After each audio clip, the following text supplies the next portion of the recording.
Perkenalkan, ini adalah Wiwi Pratiwi, wanita asal Nganjuk, Jawa Timur. Wajahnya manis, kulitnya terang mulus. Sayangnya hidup Wiwi tidak seterang dan semulus kulitnya. Kisah hidupnya mirip drama tragedi.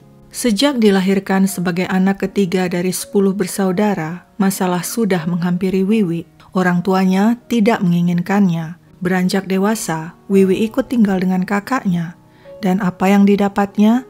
Dia diperlakukan seperti babu dan suami sang kakak rajin menjamahnya. Ketika Wiwi bertemu seorang pria bernama Sukarman, dia antusias.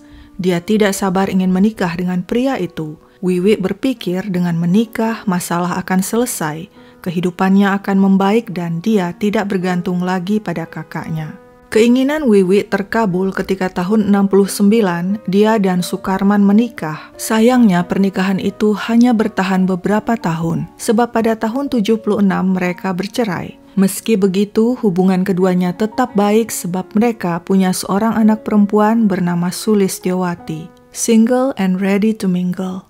Pada tahun 81, Wiwi berkenalan dan jatuh cinta dengan letkol polisi Sony Butar-Butar. Wiwi ingin sekali dinikahi Sony yang mapan, tapi sial baginya. Sony sudah beristri dan meski pria itu cinta pada Wiwi, dia takut minta cerai pada istrinya. Mungkin sang letkol khawatir hal itu akan berdampak buruk pada karirnya sebagai perwira polisi. Hubungan gelap antara Wiwi dan letkol Sony akhirnya membuahkan 2 anak, yaitu Dina dan Weni. Tapi Sony tidak kunjung menikahi Wiwi. Melihat hal itu, ibu kandung Wiwi yang kesal mendesak sang letkol untuk menikahi anak perempuannya. Letkol Sony bingung, bagaimana ini? Dia sudah beristri dan tidak mungkin menceraikan istrinya. Nekat, Sony yang beragama Kristen pun mengaku sebagai seorang Muslim untuk memudahkan rencananya menikahi Wiwi. Alasannya, dalam Islam, poligami diizinkan. Demikianlah pada tahun 80, letkol Sony Butar-Butar dan Wiwi Pratiwi menikah di depan petugas KUA Tanah Abang, Jakarta Pusat. Tapi lagi-lagi sial bagi Wiwi, pernikahan itu tidak membawa kebahagiaan. Padahal Sony sudah membelikannya sebuah rumah di Kebayoran Lama dan memasukkan beberapa adiknya jadi polisi. Menurut Wiwi, sang letkol galak dan tak pernah lagi memberi uang belanja. Padahal pengeluaran Wiwi semakin besar sebab pria itu menitipkan 2 keponakannya untuk tinggal bersama Wiwi. Letkol Sony malah menyuruh Wiwi bekerja sebagai cewek bar agar punya income sendiri. Keadaan memburuk ketika letkol Sony ditugaskan ke Timur-Timur. Komunikasi Sony dan Wiwi terbatas hanya dilakukan lewat surat. Di saat itulah, Wiwi yang jablay bertemu seorang pria bernama Marhainis Abdulhai di bar dan keduanya saling terpikat. Siapakah Marhainis ini?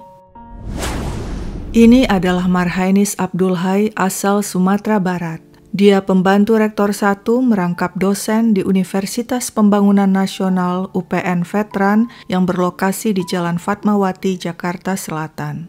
Marhainis pria yang cerdas di bidangnya. Dia seorang penulis yang lumayan produktif dan sudah menerbitkan lebih dari 10 buku yang membahas tentang masalah perbankan dan akuntansi, hukum pajak, dan hukum dagang.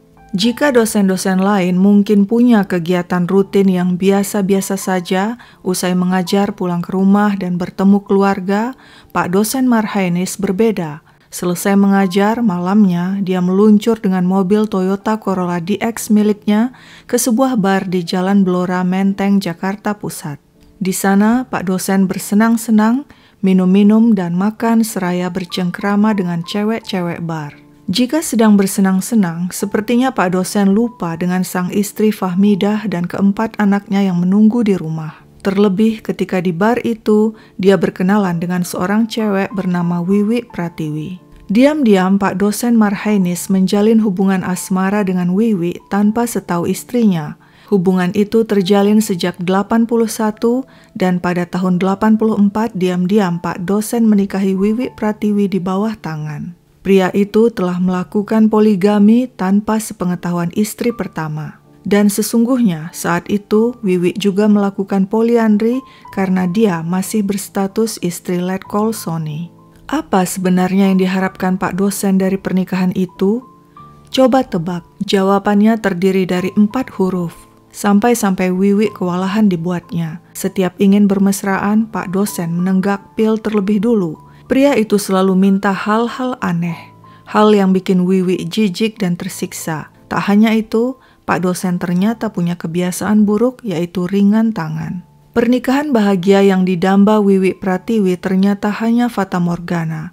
Yang lebih menyedihkan, Pak dosen menolak punya anak. Sepanjang hubungan mereka sudah 11 kali Wiwi menggugurkan kandungan, yaitu 5 kali disedot dokter dan 6 kali dipijit dukun.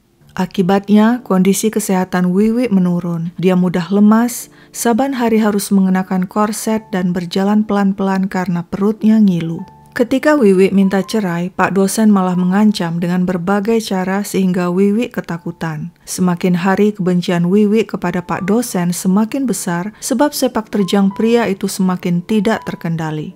Pak dosen menghamili seorang mahasiswi dan minta si mahasiswi menggugurkan kandungan dan memberinya uang tutup mulut Rp150.000. Tak cuma itu, Wiwi juga mendapat informasi Pak dosen Marhainis sering berkunjung ke hotel dengan cewek-cewek cantik. Tapi puncak kemarahan Wiwi terjadi saat Pak dosen mulai menggoda dan merayu Sulistyowati yang berusia 18 tahun, anak Wiwi dari suami pertamanya. Untungnya, Sulistyowati berani menolak rayuan Pak dosen. Cukup sudah, Wiwi tidak bisa memaafkan semua tingkah liar itu. Dia dendam, hatinya sakit. Wanita itu bertekad memberi Pak dosen Marhainis sebuah pelajaran maut. Untuk menjalankan rencananya, Wiwi Pratiwi membutuhkan bantuan. Sebab itu suatu hari dia minta kedua adiknya yang polisi, yaitu Serda Sabto Prasetyo dan Serda Siswoyo, datang ke rumahnya di Kebayoran Lama. Aku perlu bantuan kalian untuk melenyapkan Pak dosen. Tembak dia, begitu kata Wiwi pada kedua adiknya. Serda Siswoyo menggeleng. Lebih baik pakai racun tikus, sarannya. Wiwi setuju, tapi sebelumnya mereka harus menyiapkan tempat untuk melakukan aksi itu. Wiwi pun minta bantuan seorang kenalan Mahmud mencarikan rumah kontrakan sekaligus nantinya membantu aksi mereka. Akhirnya didapatlah sebuah rumah kontrakan seharga Rp25.000 per bulan di kawasan Bambu Apus, Ciracas, Jakarta Timur. Pada hari H, yaitu 20 September 87, Sabto menyempatkan diri mengepel rumah itu. Kepada tetangga dia berkata, nanti malam akan ada pindahan. Semuanya sudah siap. Kini giliran Wiwi beraksi. Dia mendatangi Pak dosen di kampus. Entah apa yang dikatakannya pada sang dosen. Yang pasti, pria itu menuruti ajakannya menuju Bambu Apus dengan mobil Corolla DX miliknya. Keduanya sempat mampir membeli 4 bungkus nasi dan menjemput Siswoyo di rumah Mahmud. Siswoyo mengambil alih kemudi mobil dan membiarkan Pak dosen duduk santai. Sedangkan Mahmud telah mendahului dengan sepeda motor menuju rumah kontrakan di Bambu Apus yang ditunggui oleh Sabto. Setiba di rumah kontrakan, hari sudah malam.